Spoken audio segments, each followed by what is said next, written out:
हम लोग पंचायती राज इंस्टीट्यूशंस पे बात किए थे नहीं, we have discussed about Panchayati Raj institutions, 73rd constitutional amendment act. और हम लोग देखा था कि दो पंचायत तो बहुत पहले से ही चला आ रहा है, एंशियंट टाइम से, लेकिन रियल वर्क इसमें काफ़ी सारे कमीशन भी बने, बीच में पंचायत पर काम भी हुआ। आर्टिकल 40 जो डायरेक्टिव प्रिंसिपल्स में है, वहाँ भी पंचायत के बारे में बात होती है, लेकिन रियल पंचायत का इम्प्लीमेंटेशन वो 1992 से शुरू हो जाता है ना, 1991 का एक्ट से।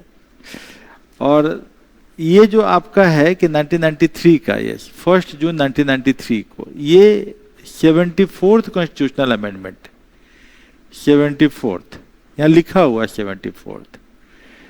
Again I will tell you that polity में खासकर बच्चों का गलत तब होता है जब वो कॉमन सेंस से आंसर करते हैं। पॉलिटी का जो ऑप्शन होता है वो गलत तभी होता है जब वो कॉमन सेंस से आंसर करते हैं।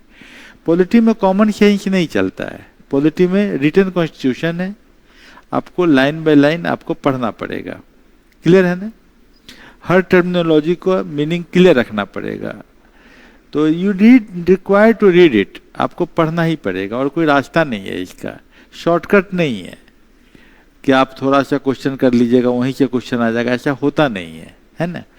You have to read the books. बहुत इजी है कि बुक्स को आप पढ़ेंगे, बार बार वही बुक पढ़ रहे हैं, उसी को हम एक्सरसाइज कर रहे हैं, तो ईजी हो जाता है।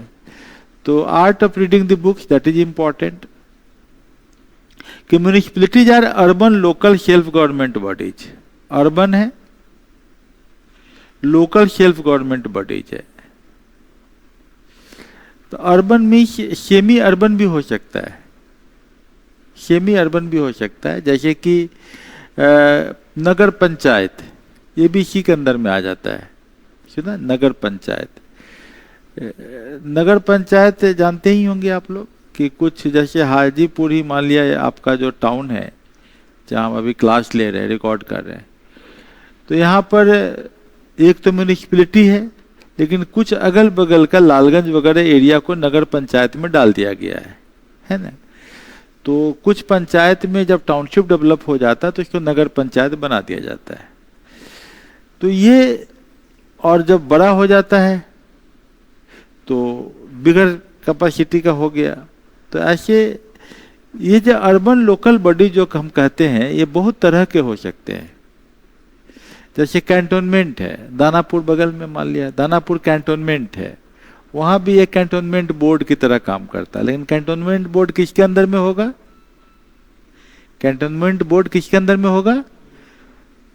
डिफेंस के अंदर में, मिनिस्ट्री ऑफ डिफेंस के अंदर में।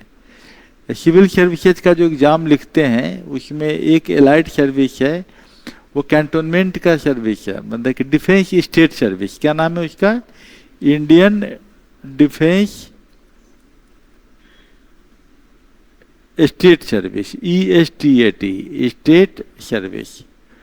मतलब कि जो रक्षा मंत्रालय का संपदा, स्टेट माने संपदा, तो भारतीय रक्षा संपदा सेवा। तो दानापुर कैंटोनमेंट है, तो वहाँ डिफेंस स्टेट सर्विस के एक ऑफिसर होंगे जो कैंटोनमेंट एग्जीक्यूटिव ऑफिसर होते हैं। जैसे आपके यहाँ के शहरों में STO होंगे या DDC होंगे, वहाँ कैंटोनमेंट एग्जीक्यूटिव ऑफिसर होते हैं। वो वहाँ का कैंटोनमेंट का पूरा एरिया जो है, मार्केटिंग का एरिया हुआ, ये सब हुआ, उस सबको वही अलॉट करते हैं। ये भी सिविल सर्वेंट ही होते हैं, है ना। इसी तरीके से अर्बन लोकल बॉडीज बहुत तरह के हो सकते हैं। और यहाँ भी हम लोग देखेंगे कि अर्बन लोकल बॉडीज में कहीं कहीं पर कुछ शेड्यूल्ड ट्राइब एरियाज के भी एक्ट आ जाते हैं। तो ये एक वास्ट मीनिंग चैप्टर है, जिस चैप्टर को आपको थोड़ा रीडिंग थोड़ा ध्यान से देने की जरूरत है, लाइन बाय लाइन समझने की जरूरत है।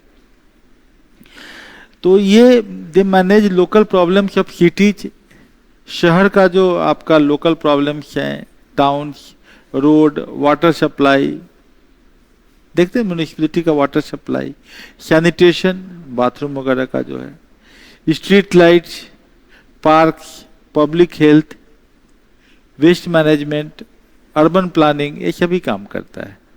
In India, municipalities get constitutional status through the 74th Constitutional Amendment Act 1992. याद रखिएगा इसको, जो 1 जून 1993 1993 में आया और पार्ट 9A में इसको ऐड किया गया। कहाँ पर? पार्ट 9A में। आप लोग देखे होंगे पंचायत में कि 243A to O तक आता था, नहीं, यहाँ पर कहाँ से आएगा? P से लेके Z तक आएगा, ठीक, Z के अंदर भी G वगैरह आ जाता है। तो ये आपको थोड़ा सा याद रखने की जरूरत है। Meaning of urban local body आपको समझ में आ ही गया होगा। पुराने टाइम से ही है, मुगल पीरियड में भी था, कोतवाल कहा जाता था। ब्रिटिश पीरियड में बहुत बाद में इसको रिवाइव किया गया। इंडस वैली सिविलाइजेशन में वेल प्लान अर्बन सिस्टम है, मतलब कि ये जो अर्बन प्लानिंग बहुत पहले से ही इंडिया में चल रहा है, हिस्ट्री में काफ़ी पहले से बात हो रही है। थोड़ा हिस्टोरिकल पर्सपेक्टिव में यहाँ दिया हुआ है, इसको पढ़ने की ज़रूरत है कि 1688 में मद्रास में टाउनशिप बनाया उन्होंने under the charter act, charter के अंतर्गत, और वहाँ पर फर्स्ट म्यूनिसिपल कॉरपोरेशन बना दिया उन्होंने। सेम डिफेंस स्टेट सर्विस जो है, जो सिविल सर्विसेज का एक सर्विस है, उसका जेनेसिस वहीं से जाता है कि सबसे पहले मद्रास में सर्विस शुरू किया गया, ठीक है ना। 1688 दिख रहा है ना, मतलब कि उस टाइम में 1688 मतलब औरंगजेब का टाइम है। कब का टाइम है? औरंगजेब। दिल्ली में कौन है? औरंगजेब। वहाँ पर कौन है? शिवाजी अभी जस्ट गए हैं, मतलब कि मराठा का एरिया है, मराठा का टाइम है। तो उस टाइम में पेशवा वगैरह का टाइम है। तो ये टाइम में देख ले 1688। 1726 में कलकत्ता और बॉम्बे में म्यूनिसिपल कॉरपोरेशन बाद में बनाया गया। तो सबसे पहला म्यूनिसिपल कॉरपोरेशन कहाँ बनाया गया? मद्रास में। क्वेश्चन आ सकता है, ठीक है ना। लाइन से, हर लाइन से क्वेश्चन आते हैं, हर वर्ड से क्वेश्चन आते हैं। क्यों आते हैं? हर वर्ड से, हर लाइन से यूपीएससी क्वेश्चन क्यों पूछना चाहता है?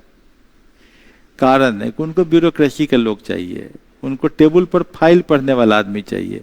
अगर आप एक वर्ड मिस कीजिएगा फाइल में तो डिसीजन गलत हो जाएगा, क्या है कि नहीं। एक सिंपल सा कोई चीज, अगर आपको टैक्सेशन के बारे का फाइल आया, कोई एक वर्ड मिस कर जाइएगा, पेंशनर वर्ड मिस कर जाता है, पेंशन के ऊपर में टैक्स नहीं लगेगा। प्रोफेशनल वर्ड मिस करिएगा तो प्रोफेशनल के ऊपर टैक्स नहीं लगेगा। स्टाफ लोग नीचे के गलती करके लाते ही हैं, आपका काम होता है कि लाइन बाय लाइन पकड़ना और इसको गलती निकालना। तो ये जरूरी है, इसीलिए आपको यूपीएससी भी चाहता है कि आप हर वर्ड पढ़िए, हर लाइन पढ़िए। बच्चे क्या चाहते हैं कि हमको एक ऐसा टीचर मिल जाए जो हमको जो बता दे वहीं से क्वेश्चन आ जाए। टीचर लोग भी ऐसे मिल जाते हैं आपको जो बोलते हैं देखो हम जो बता दिए वहीं से क्वेश्चन आ गया। दरअसल टीचर भी ठगते रहते हैं, बच्चे भी ठगाते रहते हैं, ऐसा होता ही नहीं है। बात समझे कि नहीं।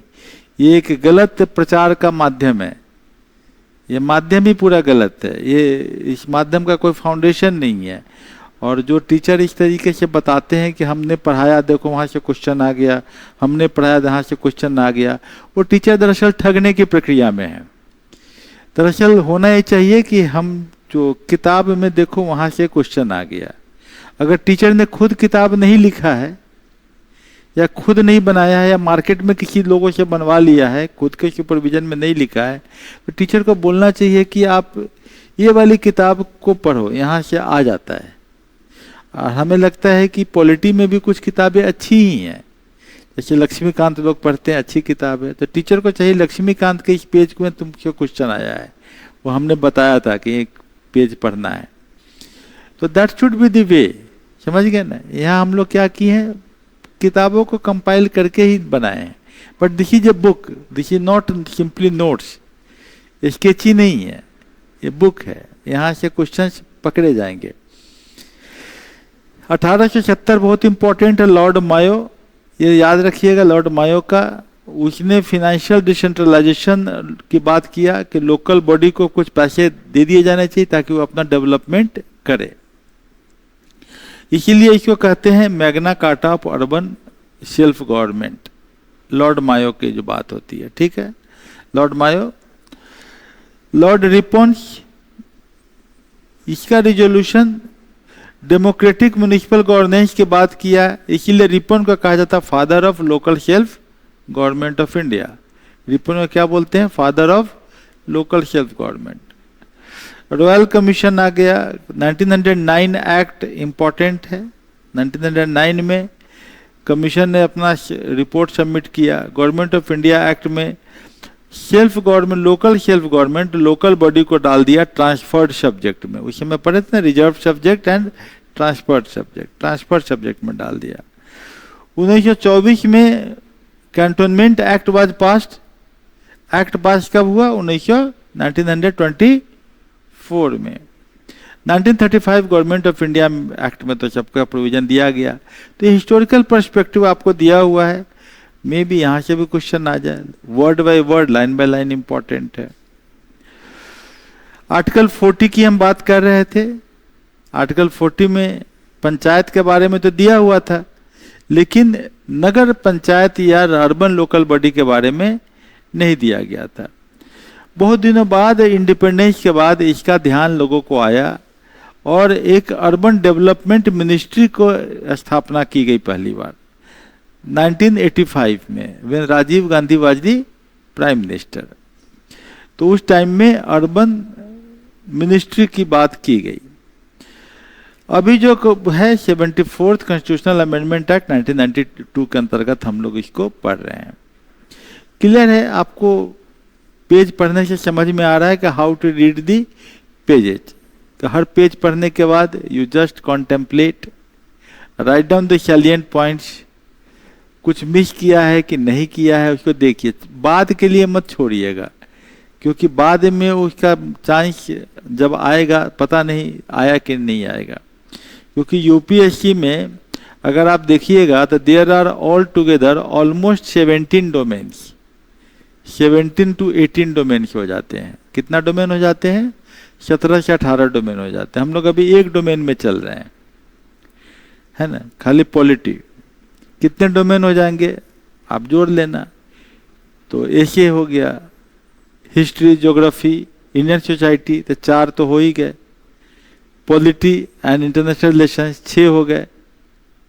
इकोनॉमी, ज्योग्राफी 8 हो गए। इसके बाद general science 9, science and technology 10, environment 11, ethics 12, इतने तो आपको इधर ही हो गए। फिर कॉम्प्रिहेंशन से रिलेटेड जनरल इंग्लिश तो आपको 13, रीजनिंग 14, ये 15, आपका ए से 16, ऐसे करके 17 डोमेन या 18 डोमेन हो जाते हैं कुल मिला के। वर्ल्ड हिस्ट्री हम छोड़े हुए हैं, वर्ल्ड हिस्ट्री का अलग से बाद में पढ़ना पड़ जाता है। तो ये काफ़ी बड़ा डोमेन है। हिस्ट्री को माने तो 2 पार्ट में बांटना पड़ेगा, क्योंकि बड़ा होता है हिस्ट्री, है ना। तो ज्योग्राफी भी 2 पार्ट में बांटना पड़ जाता है, वो भी बड़ा हो जाता है। तो 17-18 डोमेन पढ़ना पड़ता है। तो बाद में मौका मिले कि ना मिले, समझ गए ना। इसीलिए आप अभी इसको करके रखिएगा, तो रिवीजन में इजी हो जाएगा रिवाइज करना। Constitutionalisation of municipalities, 65th constitutional amendment bill, नगर पालिका बिल लाया गया, लेकिन ये बिल पास नहीं हो पाया। लोकसभा में हो गया तो राज्यसभा में फेल कर गया। दूसरी बार लाया गया तो लोकसभा में ही पास नहीं हो पाया, लोकसभा डिजोल्व हो गया। बाद में नरसिम्हा राव गवर्नमेंट, जो हम बात कर रहे थे, नरसिम्हा राव की गवर्नमेंट ने 1999 में इसके काम किया और 74th कॉन्स्टिट्यूशनल अमेंडमेंट एक्ट 1992 आया, जो कि 1 जून 1993 से अप्लीकेबल हो गया। ठीक है, सिग्निफिकेंस तो आप समझ ही लेंगे कि कॉन्स्टिट्यूशनल स्टेटस मिल गया। अब म्युनिसिपैलिटीज ऑटोनोमस, इनका अपना फंक्शन, अपना पावर। म्युनिसिपैलिटी को फंड कहाँ से आएगा? जहाँ से पंचायत का आएगा। स्टेट फिनांस कमीशन पढ़े थे ना, state finance commission. Part 9 of the constitution, part 9A में आ गया। 243, 243 ये सब पढ़ लिए हैं। 12th शेड्यूल, कभी कभी एग्जाम में सीधे शेड्यूल पूछेगा, सामने में मैचिंग कर देगा। शायद पिछले साल का एक क्वेश्चन यही था कि शेड्यूल एक साइड में लिख दिया और कौन सा टॉपिक को कवर करता दूसरे साइड में, कौन करेक्टली मैच्ड है, यही क्वेश्चन पूछ देता है। म्यूनिसिपैलिटीज अंडर दी, अब यहाँ पर देखिए नगर पंचायत सबसे छोटा क्या है, नगर पंचायत। मान लें कि पहले पंचायत था, अब उसमें टाउनशिप वगैरह आ गया तो इसको नगर पंचायत करते हैं। म्यूनिसिपल काउंसिल, काउंसिल वर्ड है मतलब छोटा, कॉरपोरेशन मतलब बड़ा। तो म्यूनिसिपैलिटीज का इलेक्शन होता है, पता ही है आपको। इलेक्शन में क्या होता है, वार्ड काउंसिलर खड़े होते हैं, मेयर के पोस्ट पर लोग खड़े होते हैं ना, तो चेयरपर्सन ये सब खड़े होते हैं। तो इसमें स्टेट लेजिस्लेचर भी अपना रिप्रेजेंटेशन डालता है। स्टेट लेजिस्लेचर मतलब जो यहाँ का जो लेजिस्लेचर है, विधानसभा है, वो बोलेगा कि नहीं म्यूनिसिपैलिटी में हम अपने मेंबर भी डाल सकते हैं किसी खास नॉलेज वालों को, मान लिया कि जिनका टाउन प्लानिंग का नॉलेज हो, सैनिटेशन का नॉलेज हो, रिटायर्ड आदमी को डाल सकते हैं यहाँ पर, लेकिन उनको वोटिंग राइट नहीं होता, एडवाइजरी कैपेसिटी में होते हैं। ठीक है ना। म्यूनिसिपैलिटी में अब इतना बड़ा शहर है, टाउन प्लानिंग करना है, किधर से नाला निकालेंगे तो पानी नीचे की ओर जाएगा, तो इंजीनियर तो चाहिए कि नहीं चाहिए, तो कुछ नॉलेजेबल आदमी को रखते हैं उनके साथ में। तो ये सभी जो है उनके जो लोग हैं वो तो रहते ही हैं। नहीं, वार्ड कमेटी मतलब कि जहाँ पर 3 लाख से ज़्यादा पॉपुलेशन है वहाँ वार्ड कमेटी हो जाता है। रिजर्वेशन ऑफ सीट्स इसमें भी होते हैं शेड्यूल कास्ट के लिए, कल भी बताए थे। जैसे पंचायत में होता 15% शेड्यूल कास्ट का, वुमेन का 33%, 33 1/3, जिसमें SC/ST का भी, बैकवर्ड क्लासेज, बैकवर्ड का मतलब बिहार में होता है EBC एक्सट्रीमली बैकवर्ड कास्ट, है ना। एक्सट्रीमली बैकवर्ड कास्ट कौन कौन से, मलाह वला जो होता है ना, ये सब जो जातियाँ वो सब इसमें आ जाती हैं। 5 साल का ड्यूरेशन होता है। अगर इलेक्शन जो है आपका बीच में अगर भंग हुआ तो फिर से दोबारा होगा, 6 महीना का टाइम रहता है। डिस्क्वालिफिकेशन, स्टेट इलेक्शन कमीशन इसका कराता है, जैसे कि हम पंचायत में देखे थे। पंचायत में कौन कराता है, not the election commission of India. Municipality का चुनाव और पंचायत का चुनाव स्टेट इलेक्शन कमीशन कराते हैं। स्टेट इलेक्शन कमीशन का ऑफिस कहाँ होगा, बिहार का पटना में। इलेक्शन कमीशन ऑफ इंडिया का ऑफिस कहाँ होगा, दिल्ली में। तो MLA के चुनाव के टाइम में इलेक्शन कमीशन ऑफ इंडिया अपने रिप्रेजेंटेटिव को यहाँ भेजता है, लेकिन पंचायत का जो चुनाव या म्यूनिसिपैलिटी का चुनाव होगा तो इसमें यहीं के जो स्टेट इलेक्शन कमीशन है वो इसमें अपना रिप्रेजेंटेटिव को देता है। Power and function of under article 243W में है। फिनांस जो है अपना टैक्स असूलता ही है, नहीं म्यूनिसिपैलिटी अपना टैक्स असूलता है ना, कि आपको पानी देता है उसका टैक्स असूल लेता है, सब करता ही है। स्टेट फिनांस कमीशन ये फंड देता है, हम पहले भी बात किए हैं।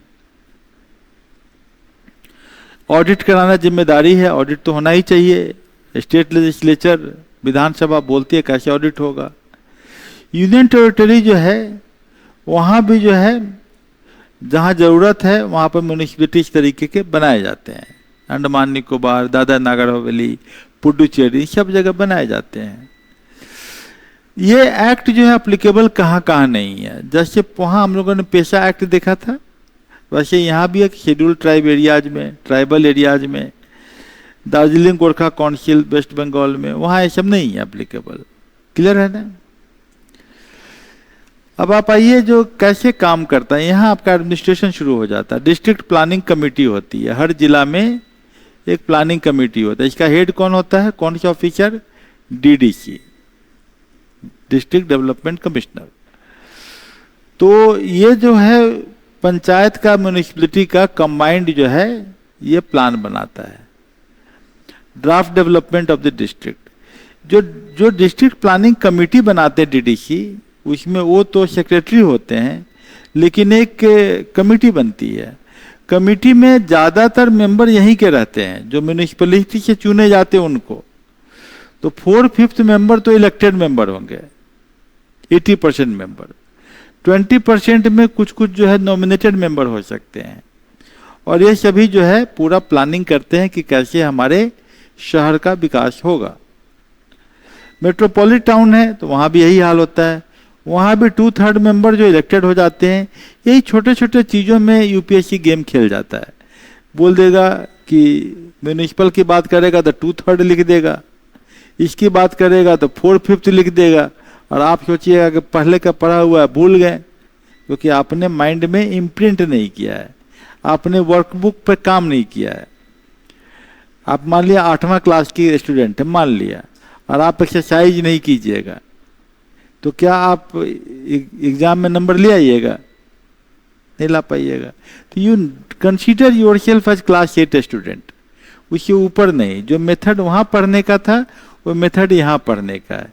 ऐसे पढ़ते नहीं है लोग, यहाँ पर लोग एक अलग तरीके की दुनिया में जीते रहते हैं।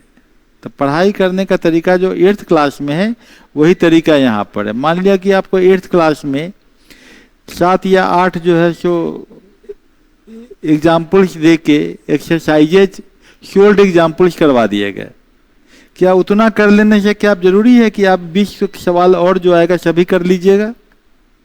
कर पाइएगा? मान लिया कि मैथ करा दिया था शोल्ड एग्जाम्पल्स 7-8 दिया रहता है, एनसीईआरटी में भी शोल्ड एग्जाम्पल 7-8 दिए रहते हैं ना, उसके बाद 20 क्वेश्चन और दिए जाते हैं। तो 7-8 कर लेने के बाद क्या आप 20 कर लीजिएगा?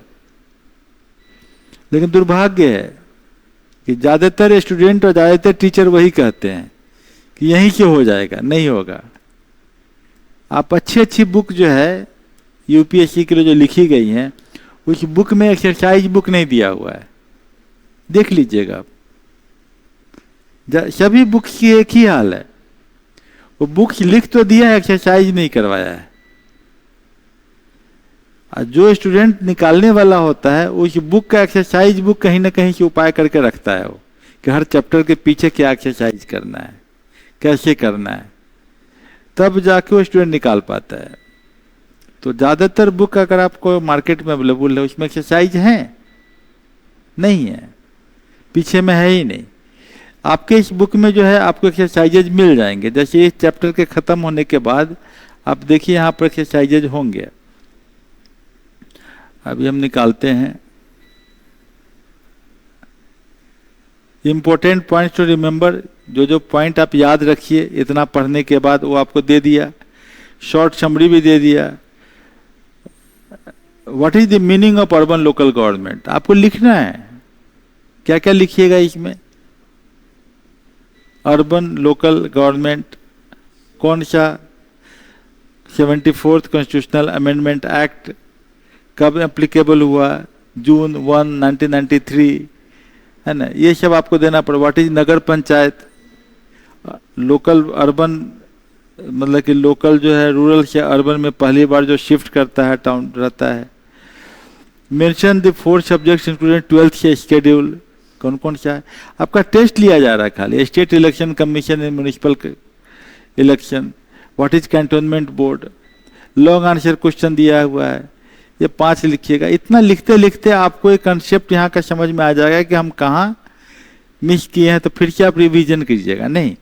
उसके नीचे आपको 10 MCQ दिया हुआ है, करेक्ट है ना। तो ये जो है आपको जरूरी है, अगर आप नहीं कीजिएगा तो एग्जाम बहुत मुश्किल हो जाता है। यही कारण है ना कि इतने स्टूडेंट तैयारी करते हैं। दिल्ली में अकेले 1.5 लाख लोग बैठे हुए हैं, 1.5 लाख लोग दिल्ली में बैठे हुए हैं अकेले इसकी तैयारी के लिए। और स्थिति है कि सब कितना रिजल्ट आएगा? 400-500 आएगा नहीं। कारण क्या है? कितने तो गांव में रहने वाले निकाल ले जाते हैं, घर में रहने वाले निकाल ले जाते हैं। तो वो एक्सरसाइजेज करते हैं। उनका क्या पर्पस है? They do exercises. चैप्टर के साथ साथ चैप्टर का टेस्ट लेते हैं, एक्सरसाइज करते हैं, खुद से भी क्वेश्चन बना लेते हैं। 3-4 लोग ग्रुप बना लेते हैं, उन लोग मिला के क्वेश्चन भी बनाते रहते हैं। तो ये तरीका से ज़्यादा सही है। तो हम लोग अभी जो पढ़ रहे थे,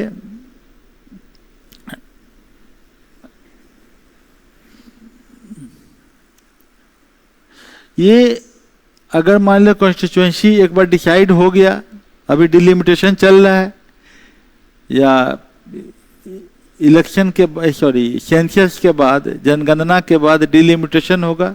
डिलिमिटेशन मतलब कॉन्स्टिट्यूएंसी को छोटा बड़ा करना, काटना कुटना, साइज बराबर करना, इसको कहते हैं डिलिमिटेशन, ठीक है ना, सीमा निर्धारण करना। तो इसके बारे में चैलेंज नहीं हो सकता है, सीट कितना किसका अलॉटमेंट चैलेंज नहीं हो सकता है।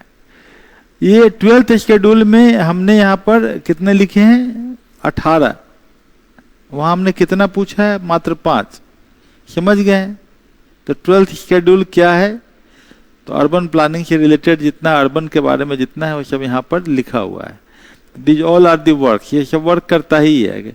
जैसे कि काजी घर बनाना, जो आवारा पशु है उसको पकड़ के डाल देना है म्यूनिसिपैलिटी के स्टाफ को काजी घर में, जिसको कहते हैं कैटल पाउंड्स, ताकि एनिमल्स को वहाँ पर खाना वाना भी मिले।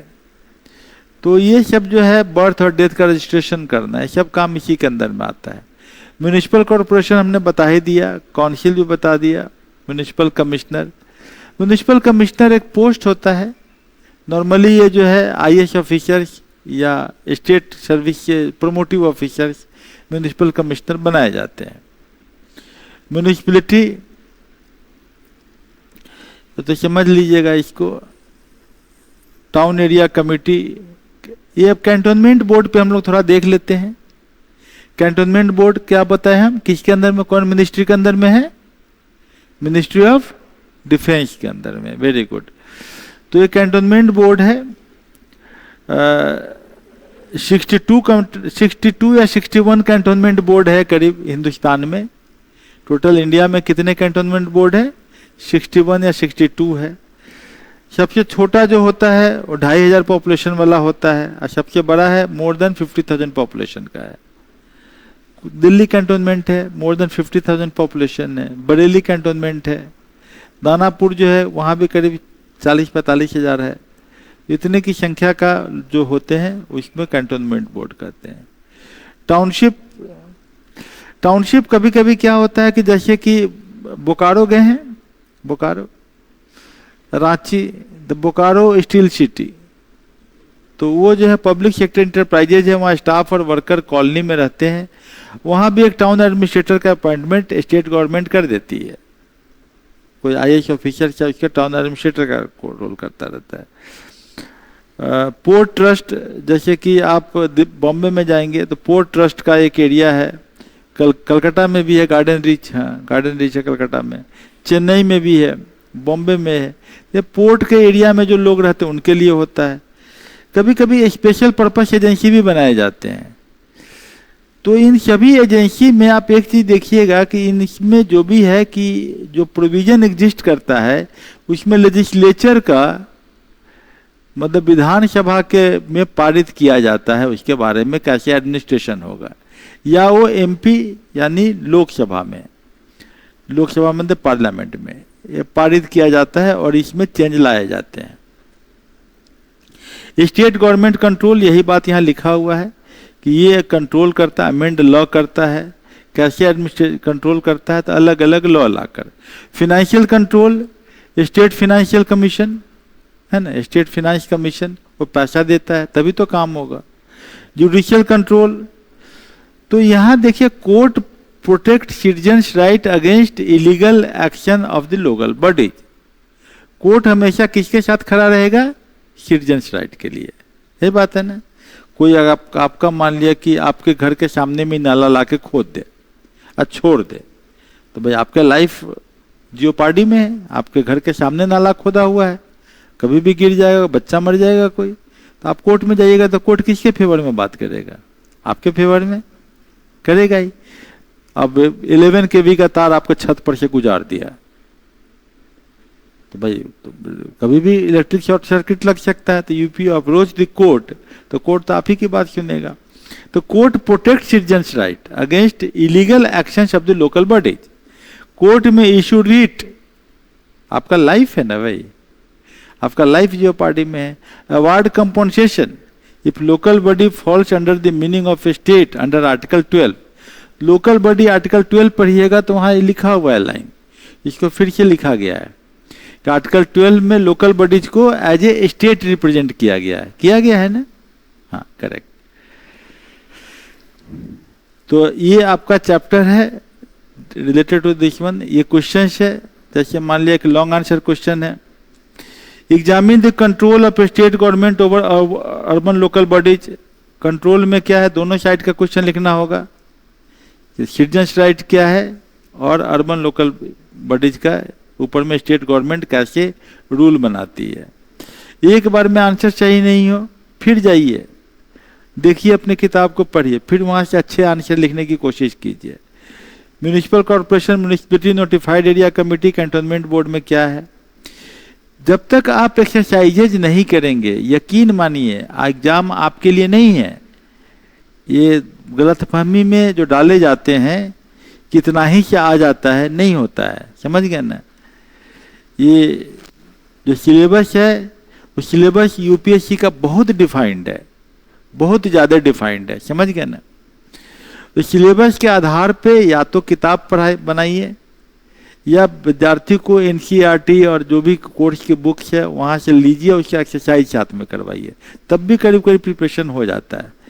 लेकिन उसके अलावा शॉर्टकट नोट्स अगर बना के आपको एग्जाम दिखवाया जा रहा है तो आपके साथ धोखाधड़ी हो रहा है, क्योंकि आप हर साल एक तरह का पोजीशन नहीं रहता स्टूडेंट के साथ कि आज इस बार आप तैयार है एग्जाम लिखने के लिए, अगली बार फैमिली में कोई प्रॉब्लम आ जाएगा, आपके कुछ प्रॉब्लम आ जाएंगे, आप तैयार नहीं रहेंगे। तो इसीलिए आपका एक टाइम मिलता है, 1 साल का टाइम है आपके पास या 8 महीना का टाइम है, 8 महीना 8 घंटा में हो जाता है, अच्छे से पढ़िएगा तो। लेकिन हाँ, पूर्ण मनोयोग से पढ़िए, पूर्ण मनोयोग से एक्सरसाइज कीजिए।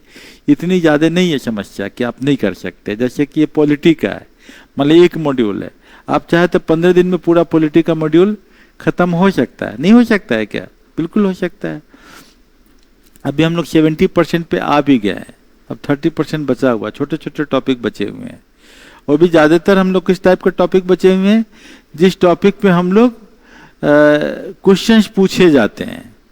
मेजर पार्ट कवर्ड हो चुका है, थोड़े ही पार्ट बचे हुए हैं, इलेक्शन कमीशन ऑफ इंडिया वगैरह वाले पार्ट बचे हुए हैं। लेकिन हम लोग इस तरह के क्वेश्चंस दे रहे हैं ताकि आपको कहीं भी प्रॉब्लम नहीं हो, पूरा किताब ही पढ़ा दे रहे हैं आपको, ठीक है ना। तो ये हम लोग